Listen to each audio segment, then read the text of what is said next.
আজকে আমি যে সিনেমাটার কথা বলতে যাচ্ছি সেটা নিয়ে ইতিমধ্যেই দর্শকদের মধ্যে একটাই কথা ঘুরছে, এইটা হলে না দেখলে মিস। কারণ ট্রেলার দেখেই বোঝা যায় এটা কোনো সাধারণ সিনেমা না।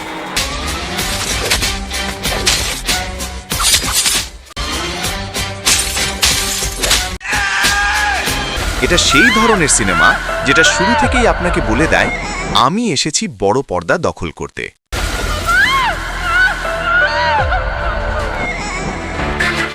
প্রথম লুক থেকেই একটা বিষয় পরিষ্কার, এই সিনেমায় স্টাইল আছে, আছে রাগ, আছে চাপা ক্ষোভ, আর আছে এমন এক উপস্থিতি যেটা স্ক্রিনে এলেই চোখ আটকে যায়।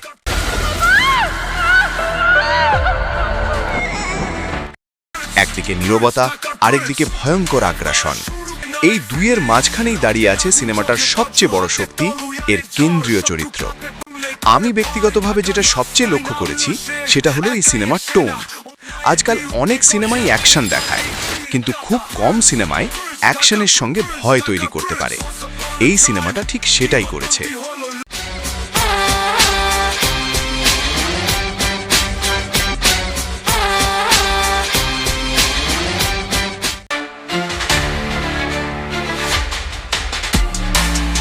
ডায়ালগগুলো ছোট কিন্তু ভারী। ব্যাকগ্রাউন্ড মিউজিক এমনভাবে বসানো যেন প্রতিটা সিনে উত্তেজনা ধীরে ধীরে বাড়ে। আর যখন অ্যাকশন শুরু হয় তখন সেটা শুধু মারামারি না, ওটা একটা বার্তা। এই সিনেমা বারবার একটা কথাই মনে করিয়ে দেয়, একজন মানুষ যখন সব হারায় তখন সে আর শুধু মানুষ থাকে না, সে নিজেই একটা ঝড় হয়ে যায়।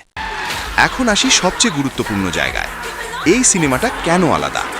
কারণ এটা স্পষ্টভাবে তৈরি করা হয়েছে হলের দর্শকের জন্য।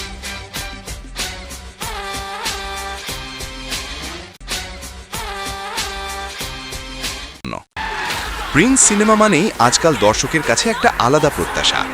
প্রিন্স সিনেমা মানেই স্টাইল, প্রিন্স সিনেমা মানেই মাস অ্যাপিল, আর প্রিন্স সিনেমা মানেই বক্স অফিসে আলোচনার ঝড়। এই সিনেমাটাও তার ব্যতিক্রম না। ট্রেলার দেখেই বোঝা যাচ্ছে এটা সেই ধরনের প্রিন্স সিনেমা যেটা মুক্তির পর শুধু রিভিউ না, সংখ্যাও কথা বলবে।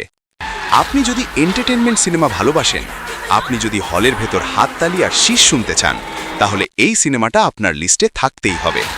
এরকম নিত্য নতুন ভিডিও পেতে চ্যানেলটিতে লাইক, কমেন্ট এবং সাবস্ক্রাইব করতে ভুলবেন না।